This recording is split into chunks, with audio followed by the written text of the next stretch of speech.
उषा के 2 बेटे थे, ऋषभ और सुनील। ऋषभ उसका सौतेला बेटा था। उषा हमेशा ही अपने सगे बेटे सुनील को ज्यादा प्यार करती थी।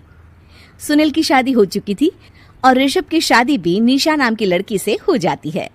उषा सुनील की पत्नी कीर्ति को ज्यादा प्यार करती थी। एक दिन वो अपनी बहू कीर्ति के लिए साड़ी ले आती है। ये लो बहू, तुम्हारे लिए साड़ी लाई हूँ। कल पड़ोस की शादी में जाना है ना, तुम यही पहन कर चलना। तभी वहाँ ऋषभ आ जाता है। अरे माँ, तुम निशा के लिए साड़ी नहीं लाई? वो भी तो कल शादी में जाएगी ना।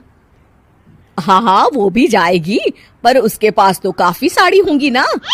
अभी अभी तो शादी हुई है तुम दोनों की, तो उसी में से कोई पहन लेगी वो। ऋषभ ये सुनकर उदास हो जाता है। तब निशा कहती है, आप उदास क्यों होते हो जी? सही तो कह रही हैं मम्मी जी। मेरे पास तो बहुत साड़ियाँ हैं और सारी की सारी नई हैं। मैं उन्हीं में से कोई पहन लूंगी। वो बात नहीं है निशा।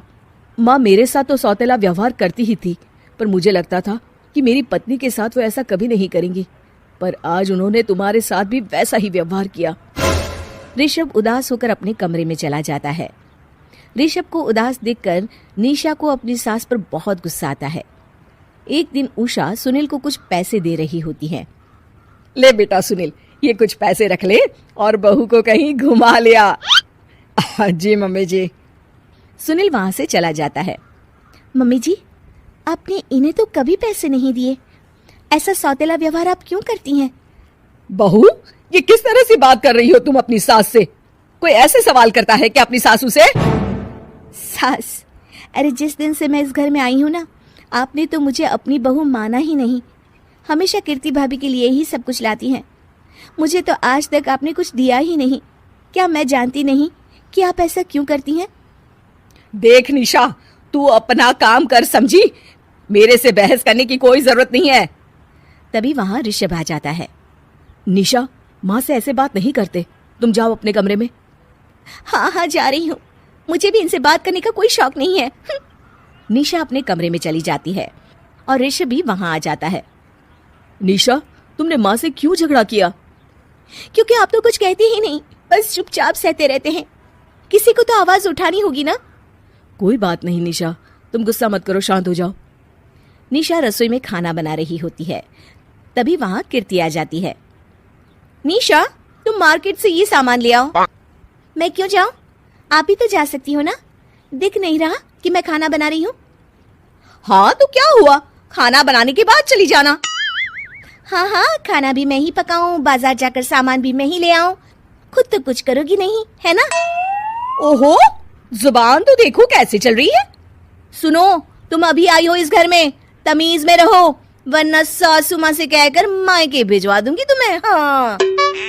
ओह, हाथ लगाकर दिखाओ मुझे, देख लूंगी। बहुत मनमानी हो गई तुम दोनों की, समझी? निशा लिस्ट कीर्ति के ऊपर फेंक देती है। कीर्ति निशा को मारने आती है तो निशा उसका हाथ मोड़ देती है। मर गई रे, छोड़ मेरा हाथ।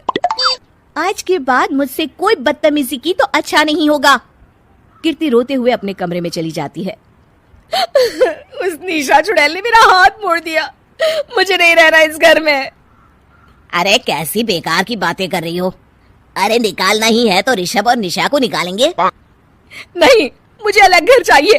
कान खोलकर सुन लीजिए, हम दोनों इस घर से जल्द जाएंगे। आप नए घर का इंतजाम कीजिए बस। मैं इन दोनों के साथ ज्यादा नहीं रह सकती। हाँ, वैसे मैं भी कुछ दिनों से सोच रहा था। अच्छा हुआ तुमने कह दिया, मैं माँ को भी बता देता हूँ। माँ, वो क्या करेंगी तुम्हारे साथ जाकर? मैं चाहती हूँ कि तुम और मैं, बस हम दोनों ही कहीं शिफ्ट हो जाएं, इस सब झमेले से दूर। अरे पर माँ को यहाँ छोड़कर इस तरह से जाना ठीक नहीं रहेगा कीर्ति। वैसे वो तुम्हें कितना प्यार भी तो करती हैं। नाम का ख्याल रखती है, क्योंकि तुम सगे बेटे हो ना, इसलिए। तुम अगर सौतेले होते तो मेरे साथ भी ऐसे ही सलूक करती जैसे अभी तुम्हारे सौतेले भाई और उसकी पत्नी से करती है। अरे पर फिर भी कुछ भी नहीं। देखो, या तो हम दोनों इस घर से कहीं दूर जाएंगे या फिर मैं अपने मायके चली जाऊंगी। हाँ, बता देती हूँ। अच्छा बाबा, अच्छा ठीक है। सुनील अपनी माँ से बात करने आता है। माँ, मैं सोच रहा हूँ कि कीर्ति के साथ अलग घर में शिफ्ट हो जाऊं। अरे वाह बेटा, ये तो बहुत अच्छा सोचा है तुमने। कब शिफ्ट होना है हमें? मैं भी पैकिंग कर लेती हूँ। अब नहीं माँ, मैं और कीर्ति ही जाएंगे बस। आप तो यहीं रहो, ये पुश्तैनी घर भी है ना आपका।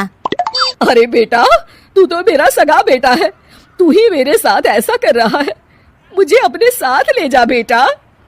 तभी वहां कीर्ति आ जाती है।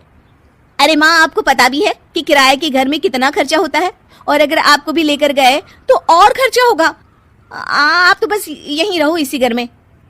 कोई बात नहीं सुनील, तुम लोग चले जाओ, माँ यहीं रहेंगी हमारे साथ, हम माँ का ख्याल रखेंगे, तुम लोग अपनी गृहस्थी संभालो। निशा को ये देखकर बहुत खुशी होती है। वो मन ही मन सोचती है, अब आया ना ऊंट पहाड़ के नीचे, अब मम्मी जी को पता चलेगा बड़ा सगा और सौतेला करती रहती थी। सगा बेटा तो जा रहा है छोड़कर, अब आएगी इन्हें अकल, और नहीं आई तो मैं अल्लाह कर रहूंगी।